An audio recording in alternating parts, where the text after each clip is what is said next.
Next हमारा जो topic है वो इम्पल्स है, और इम्पल्स से रिलेटेड ये एक माइंड्स ऑन क्वेश्चन आपके सामने है। अभी क्वेश्चन हमारे पास है कि every moving body may have impulse. Her moving body में इम्पल्स हो सकता है। क्या ये पॉसिबल है कि हर मूविंग बॉडी में इम्पल्स हो? नो। इसका बेसिक जो स्टेटमेंट है वो ये है, every moving body may have और मे नॉट हैव इम्पल्स। हो भी सकता है, नहीं भी हो सकता। तो राइट आंसर इसका फॉल्स होगा। अब इसकी रीजन क्या है, कब होगा कब नहीं होगा, ये बच्चे डिपेंड करेगा हमारे पास उस मूविंग बॉडी के ऊपर कि उस मूविंग बॉडी की स्पीड क्या कांस्टेंट है या वेरिएबल है। तो इसका आंसर आपको मिलेगा अभी कि क्या हर मूविंग बॉडी में इम्पल्स होता है, तो आंसर होगा नहीं होता। सिर्फ उनमें होगा जो बॉडीज एक्सेलेरेट करती हैं। तो आप इन शॉर्ट इसको याद यूं रख सकते हो कि इम्पल्स सिर्फ उन बॉडीज में हमारे पास प्रेजेंट होता है जो बॉडीज एक्सेलेरेट कर रही होती हैं। जो बॉडीज एक्सेलेरेट नहीं करती उनमें इम्पल्स नहीं होता। क्यों? आ जाए इम्पल्स की डेफिनेशन की तरफ। इम्पल्स है क्या? जब भी किसी बॉडी का मोमेंटम चेंज होता है दैट इज इम्पल्स। आपके पास गाड़ी ब्रेक अप्लाई करे, उस बॉडी की वेलोसिटी चेंज हो रही है, इम्पल्स प्रेजेंट है। एक बॉडी की वेलोसिटी इंक्रीज करे, फोर्स की वजह से इंक्रीज करेगी, इम्पल्स प्रेजेंट है। तो जब भी किसी बॉडी के मोमेंटम में ओवरऑल चेंज आता है तो हम कहते हैं कि ये इम्पल्स है।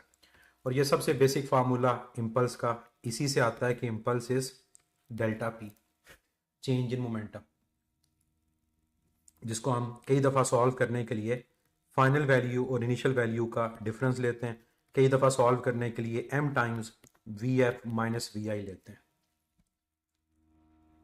दूसरे जो इम्पल्स की डेफिनेशन है वो क्या है कि impulse is basically product of force and time during which force is applied. ये दो चीज़ों का प्रोडक्ट है। किनका? एक फोर्स का और एक टाइम का। और कौन सा टाइम? जिस दौरान फोर्स अप्लाई होती है। और ये इंस्टेंटेनियस टाइम होता है कि बहुत शॉर्ट इंटरवल ऑफ टाइम में बॉडी पे फोर्स अप्लाई हुई और वहां पर जो बॉडी का ओवरऑल मोमेंटम चेंज हुआ, that is impulse at that time. और अगर हम एवरेज फाइंड कर रहे हैं तो फिर हम टोटल फोर्स और टोटल टाइम को लेंगे। तो दूसरा फार्मूला जो इम्पल्स का है वो यहीं से आता है, क्योंकि हम जानते हैं कि जो चेंज इन मोमेंटम है ये फोर्स और टाइम का प्रोडक्ट होता है। तो फिर लिखा जाता है force into delta T, F delta T. फिर कई दफा फोर्स डायरेक्ट गिवन नहीं होती, मैस गिवन होता है, एक्सेलेरेशन गिवन होता है।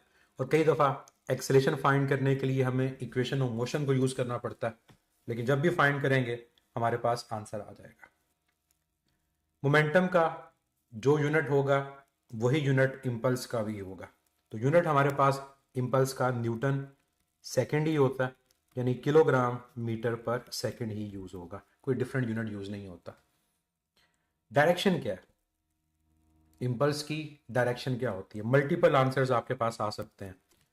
Change in momentum, force, acceleration, change in velocity, ये सारी ऑप्शंस करेक्ट होंगी। तो जो डायरेक्शन हमारे पास फोर्स की, जो डायरेक्शन एक्सेलेरेशन की, जो डायरेक्शन चेंज इन मोमेंटम की, वही डायरेक्शन आपके पास इम्पल्स की होगी। तो यहां पर आप इसकी डायरेक्शन को क्या लिखोगे? Along the direction of force, correct है। आप यहां पर लिखो along the direction of acceleration, correct है। चेंज इन वेलोसिटी, करेक्ट है। लेकिन अगर आप लिखोगे कि अलोंग मोमेंटम, इनकरेक्ट है। मोमेंटम के अलोंग नहीं होता, ये बच्चे गलती करते हैं। जैसे एक्सेलेरेशन में और वेलोसिटी में गलती करते हैं, यहां पर भी वो कहते हैं कि अलोंग मोमेंटम। नो, ये मोमेंटम के अलोंग नहीं है, मोमेंटम के चेंज के अलोंग है। तो फोर्स के अलोंग, एक्सेलेरेशन के अलोंग और मोमेंटम के चेंज के अलोंग। तो इंपल्स है क्या? इंपल्स ओवरऑल किसका इफेक्ट है? क्या ये इंपल्स ओवरऑल इफेक्ट मोमेंटम का है या ओवरऑल ये इफेक्ट फोर्स का है? अगर क्वेश्चन आए कि impulse is the overall effect of, किसकी वजह से इंपल्स प्रोड्यूस हो रहा है, तो आपका आंसर होगा impulse is basically the overall effect of force. Force की वजह से है। अगर फोर्स ना हो मोमेंटम चेंज नहीं होगा, इंपल्स नहीं होगा। और इस फोर्स को नाम क्या दिया जाता है जिस फोर्स की वजह से इंपल्स प्रोड्यूस हो? इसको इम्पल्सिव फोर्स का नाम दिया जाता है। तो कई दफ़ा हमारे एमसीक्यूज में कहते हैं कि फाइंड करो कि व्हाट इज़ इम्पल्सिव फोर्स, तो इसका मतलब वो फोर्स जिसकी वजह से मोमेंटम चेंज हो रहा है उसको हमने कैलकुलेट करना है। अब ओवरऑल इफेक्ट ऑफ फोर्स आपको पता है, एक्सेलेरेशन और चेंज इन वेलोसिटी एक ही बात होती है, दोनों की डायरेक्शन सेम है। अब ओवरऑल इफेक्ट ऑफ फोर्स हमें पता है कि फोर्स का इफेक्ट क्या हो सकता है, कि फोर्स हमारे पास मोशन को बढ़ा भी सकता है, कम भी कर सकता है, वो तो हमें पता है, हमने डिस्कस किया। लेकिन जो ये ओवरऑल फोर्स है इसके बारे में याद रखिएगा कि लाजमी नहीं है कि ये फोर्स की वैल्यू कांस्टेंट हो। ये जो फोर्स हमारे पास अप्लाई हो रही है ये इंक्रीज कर सकती है from zero to maximum value. ये फर्ज करो पहले फोर्स कम थी और आहिस्ता आहिस्ता फोर्स को बढ़ा रहे हैं, तो ओवरऑल इस पूरे दौरान उसमें क्या मोमेंटम में चेंज आया, क्या इंपल्स प्रोड्यूस हुआ। और ये भी पॉसिबल है कि फोर्स की वैल्यू डिक्रीज हो रही हो, कि पहले फोर्स की वैल्यू ज़्यादा अप्लाई हो रही थी और आहिस्ता आहिस्ता अब फोर्स की वैल्यू डिक्रीज होकर कितनी हो गई है, ज़ीरो हो गई है। तो जब हम ओवरऑल इफेक्ट ऑफ फोर्स की बात करेंगे तो ये दोनों चीज़ें हमारे माइंड में होनी चाहिए कि फोर्स की वैल्यू हमारे पास जीरो से इंक्रीज होकर मैक्सिमम भी हो सकती है और मैक्सिमम से डिक्रीज होकर जीरो भी हो सकती है। लेकिन इस पूरे दौरान जो भी मोमेंटम में चेंज आएगा that is impulse.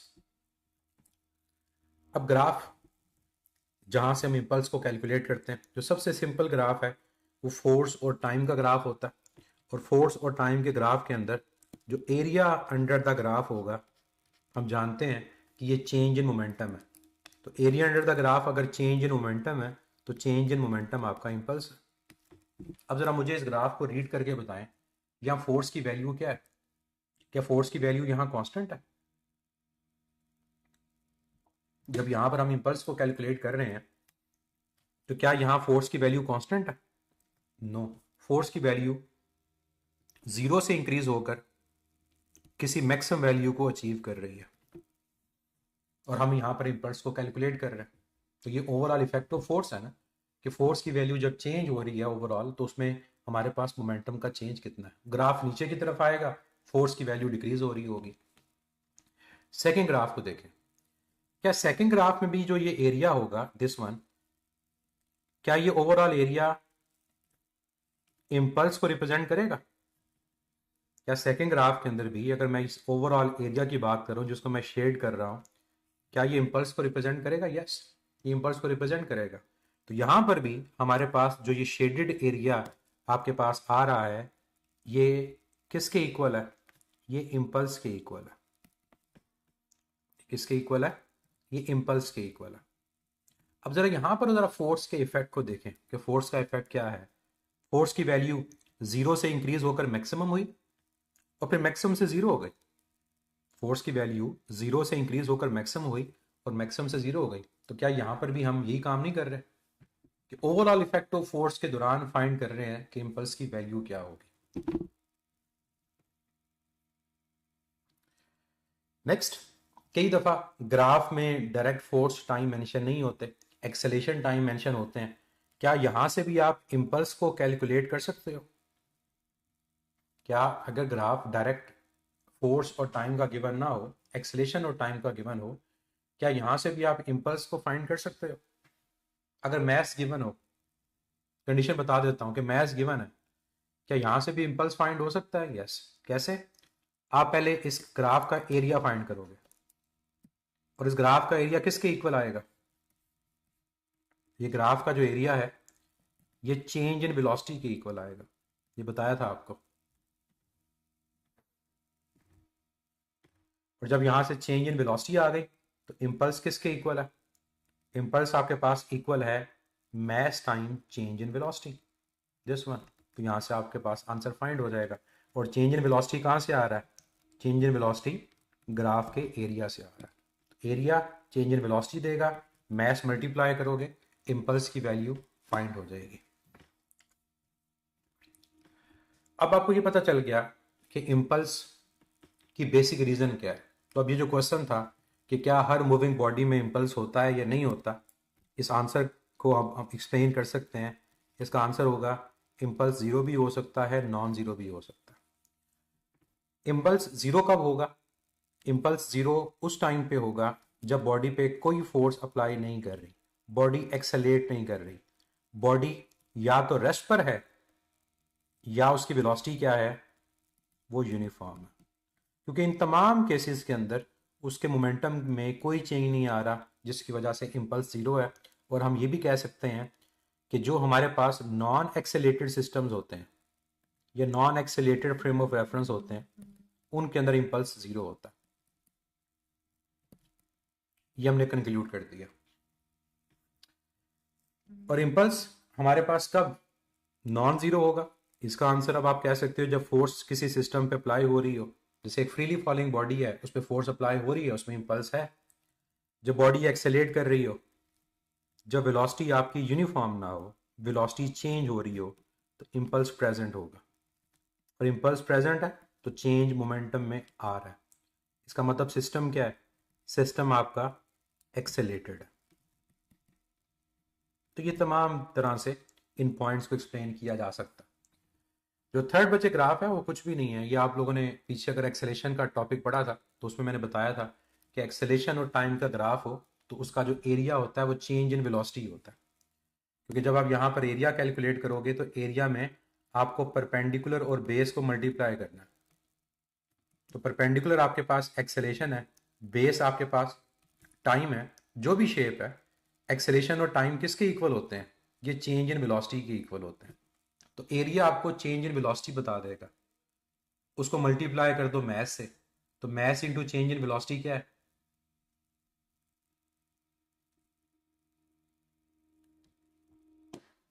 Math into change in velocity आपके पास इंपल्स है, क्योंकि वेलोसिटी का चेंज मैथ से मल्टीप्लाई हो मोमेंटम होता है।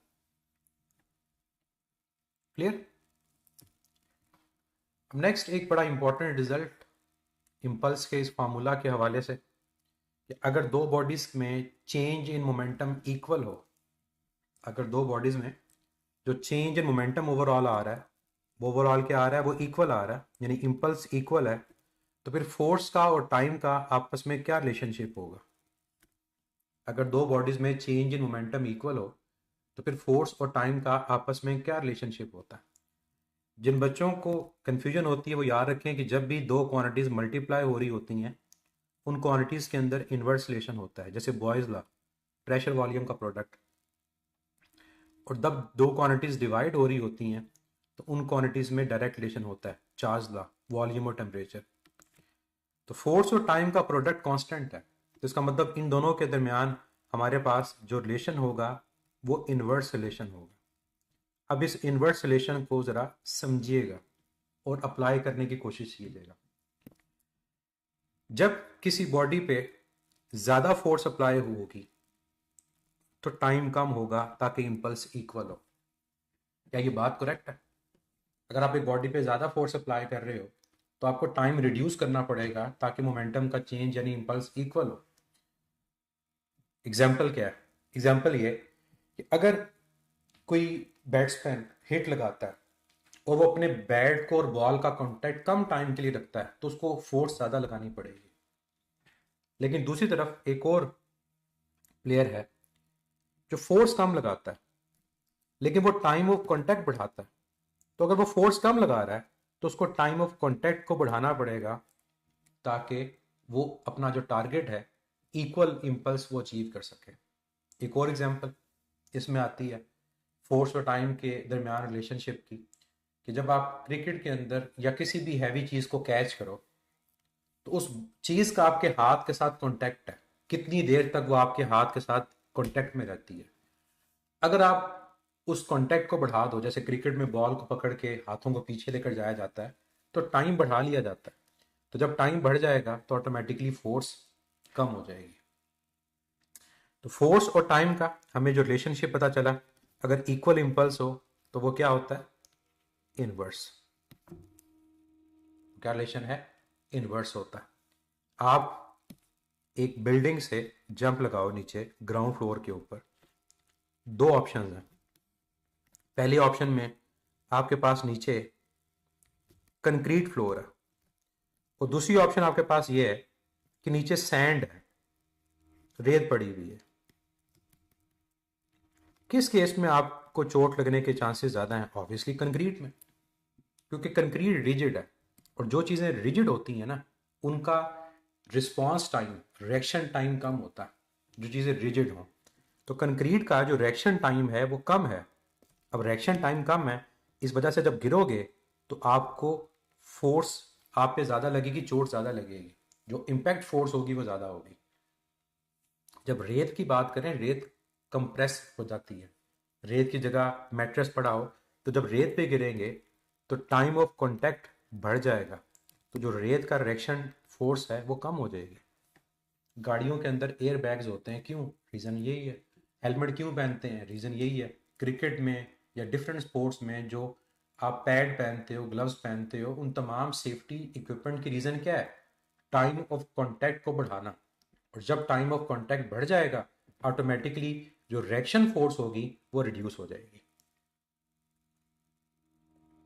पंजाब की बुक में ये एग्जांपल दी हुई है कि आप फुटबॉल को किक करो और फोर्स, और उसी फोर्स से आप किक करो किसको? स्टोन को। तो दोनों में आप लोग एक ऑब्जर्व करोगे कि जो पत्थर है उससे चोट ज़्यादा लगेगी, फुटबॉल से कम लगेगी। फुटबॉल में फोर्स जो होती है, रिएक्शन, वो कम होती है, जबकि सैंड स्टोन में रिएक्शन फोर्स ज़्यादा होती है। आपसे एग्जामिनर क्वेश्चन पूछे रीज़न क्या है, तो आपका आंसर होगा रिएक्शन टाइम। जो फुटबॉल है उसका रिएक्शन टाइम होता है 1/10 सेकेंड, और जो स्टोन है उसका रिएक्शन टाइम होता है 1/100 सेकेंड।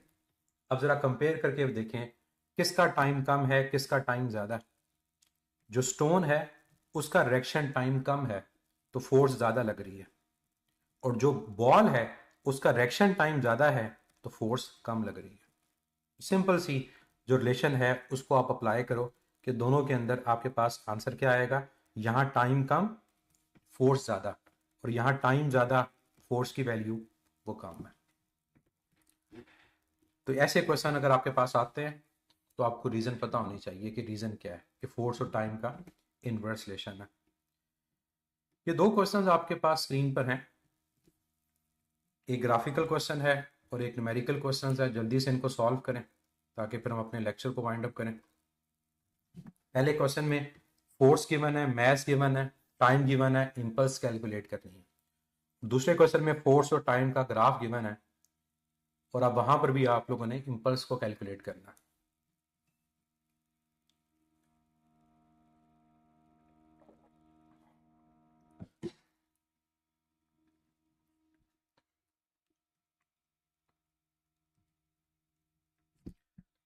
फर्स्ट क्वेश्चन में देखें, अगर आपने इंपल्स कैलकुलेट करनी है, डाटा से पता चल रहा है कि फोर्स और टाइम का फार्मूला अप्लाई होगा। फोर्स यहां पर क्या है? 50, लेकिन टाइम न्यूटन में कन्वर्ट करने के लिए 10⁵ मल्टीप्लाई करेंगे, और टाइम है सेकंड में कितना? 3। तो 50 इंटू 3 150, 10⁻⁻5, ये आपका आंसर आ गया। इसको सॉल्व करें, डेसिमल को मूव करेंगे तो 1.5 10⁻⁻3 न्यूटन सेकेंड। ये आपका फर्स्ट क्वेश्चन का आंसर है। सेकंड क्वेश्चन का आंसर क्या होगा? देखो, सेकंड क्वेश्चन के अंदर आपको पता है कि जो आपका एरिया है, एरिया अंडर द ग्राफ, जो एरिया अंडर द ग्राफ है वो आपके पास इंपल्स है। अगर आप इस एरिया को देखो तो ये बेसिकली सर्कुलर शेप है। ऊपर आपके पास एक सेमी सर्कल है, उसका एरिया क्या होगा? पॉजिटिव, क्योंकि फोर्स क्या है? पॉजिटिव, तो यहां पर इंपल्स पॉजिटिव आएगी। अगर आप नीचे देखो, एक क्वार्टर सर्कल ये है और एक क्वार्टर सर्कल ये है, तो जब आप इन दोनों क्वार्टर सर्कल को मिलाओगे तो एक सेमी सर्कल बन जाएगा, और इन दोनों का एरिया आपके पास इंपल्स सॉरी नेगेटिव आएगा, क्योंकि इनमें फोर्स नेगेटिव है। यहाँ फोर्स क्या? नीचे नेगेटिव, ऊपर फोर्स क्या है? पॉजिटिव। अगर force positive, impulse positive, force negative, impulse negative. अब क्या ये एरियाज कैंसिल हो जाएंगे? क्या ये एरियाज आपके पास कैंसिल हो जाएंगे? अब क्वेश्चन ये राइज होता है, यस, लेकिन जल्दी में कैंसिल नहीं कर देना। कैसे कैंसिल होंगे? इसके ओवरऑल रेडियस को देखो, तो इसका जो रेडियस है 4 से लेकर 6 तक वो 2 है, और अगर आप इसके रेडियस को देखो, यहां पर देखो या यहां पर देखो, तो इनका भी रेडियस आपके पास क्या है? 2। इसका मतलब ये हुआ अगर इस एरिया को मैं बोल दूं A1, इसको बोल दूं A2 और इसको बोल दूं A3, तो total area A1 plus A2 plus A3 के इक्वल है। A1 का अगर एरिया A है तो A2 का एरिया A/2 है और A3 का एरिया भी A/2 है। क्या ये बात करेक्ट है? अगर A1 के एरिया को मैंने A ले लिया कोई भी वैल्यू, तो जो A2 और A3 का एरिया है वो उसका हाफ है। तो क्या बच्चे, इनको जब ऐड करेंगे ये कैंसल आउट नहीं हो जाएंगे? तो आपका आंसर क्या होगा? आपका आंसर होगा 0, कि यहाँ पर इम्पल्स 0 है। क्या हमेशा ऐसे इम्पल्स 0 आ जाएगी? क्या हमेशा इम्पल्स 0 आ जाएगी? नहीं। अब आपके सामने ये दो मैंने ग्राफ ड्रॉ किए हैं, क्या इन दोनों के अंदर इम्पल्स 0 है? पहले में 0 है, दूसरे में 0 नहीं है। आपका आंसर ये होगा, पहले में इम्पल्स जो है वो 0 है लेकिन दूसरे में इम्पल्स 0 नहीं है, क्योंकि पहले में जितना एरिया आपका पॉजिटिव है नज़र आ रहा है उतना एरिया नेगेटिव, तो यहाँ पर आपके पास टोटल इम्पल्स जब एरिया ऐड करोगे वो 0 के इक्वल आ जाएगा। लेकिन दूसरे में 0 के इक्वल नहीं है। दूसरे में अगर ये आपके पास सेमी सर्कल है तो ये क्वार्टर सर्कल है। इसमें आंसर क्या आएगा? इसमें आंसर आपके पास क्या आएगा? इसमें आपके पास कुछ यूं बनेगा, ऊपर वाले का एरिया πr²/2 सर्कल का हाफ, तो नीचे वाले का एरिया πr²/4 सर्कल का फोर्थ पार्ट। ये बात समझ आइए कि ऊपर वाले का एरिया सर्कल का हाफ तो नीचे वाले का सर्कल का फोर्थ पार्ट। अब आप लोगों ने इनका डिफरेंस लेना है, जरा एलसीएम लेके सॉल्व करके देखिएगा आपके पास क्या आएगा। ये πr² क्या आएगा?